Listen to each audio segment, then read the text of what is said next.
Genesis 25. Abraham again took a wife, and her name was Keturah. And she bore him Zimron, Jokshan, Medan, Midian, Ishbak, and Shua. Jokshan begot Sheba and Dedan. And the sons of Dedan were Ashurim, Letushim, and Leumim. And the sons of Midian were Ephah, Epher, Hanok, Abidah, and Eldah. All these were the children of Keturah. And Abraham gave all that he had to Isaac.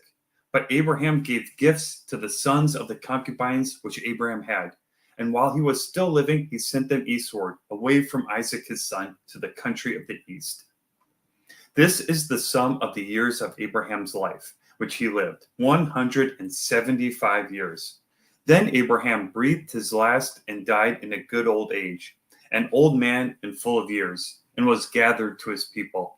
And his sons Isaac and Ishmael buried him in the cave of Machpelah, which is before Mamre, in the field of Ephron, the son of Zohar the Hittite, the field which Abraham purchased from the sons of Heth. There Abraham was buried, and Sarah his wife. And it came to pass, after the death of Abraham, that God blessed his son Isaac, and Isaac dwelt at Beer Lahai Roi. Now this is the genealogy of Ishmael, Abraham's son, whom Hagar the Egyptian, Sarah's maidservant, bore to Abraham. And these were the names of the sons of Ishmael, by their names, according to their generations. The firstborn of Ishmael, Nebajoth, then Kedar, Adbeel, Mibsam, Mishma, Duma, Massa, Hadar, Tema, Jetur, Naphish, and Kedemah. These were the sons of Ishmael, and these were their names, by their towns and their settlements, 12 princes according to their nations. These were the years of the life of Ishmael, 137 years. And he breathed his last and died, and was gathered to his people. They dwelt from Havilah as far as Shur, which is east of Egypt, as you go toward Assyria. He died in the presence of all his brethren. This is the genealogy of Isaac, Abraham's son. Abraham begot Isaac. Isaac was 40 years old when he took Rebekah as wife, the daughter of Bethuel, the Syrian of Padan Aram, the sister of Laban the Syrian. Now Isaac pleaded with the Lord for his wife, because she was barren, and the Lord granted his plea, and Rebekah his wife conceived. But the children struggled together within her, and she said, "If all is well, why am I like this?" So she went to inquire of the Lord.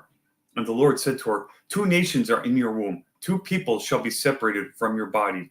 One people shall be stronger than the other, and the older shall serve the younger." So when her days were fulfilled for her to give birth, indeed there were twins in her womb. And the first came out red. He was like a hairy garment all over, so they called his name Esau. Afterward his brother came out, and his hand took hold of Esau's heel. So his name was called Jacob. Isaac was 60 years old when she bore them. So the boys grew, and Esau was a skillful hunter, a man of the field. But Jacob was a mild man, dwelling in tents. And Isaac loved Esau because he ate of his game, but Rebekah loved Jacob. Now Jacob cooked the stew, and Esau came in from the field, and he was weary. And Esau said to Jacob, "Please feed me with that same red stew, for I am weary." Therefore his name was called Edom. But Jacob said, "Sell me your birthright as of this day." And Esau said, "Look, I am about to die, so what is this birthright to me?" Then Jacob said, "Swear to me as of this day." So he swore to him, and sold his birthright to Jacob. And Jacob gave Esau bread and stew of lentils. Then he ate and drank, arose, and went his way. Thus Esau despised his birthright. Genesis 25.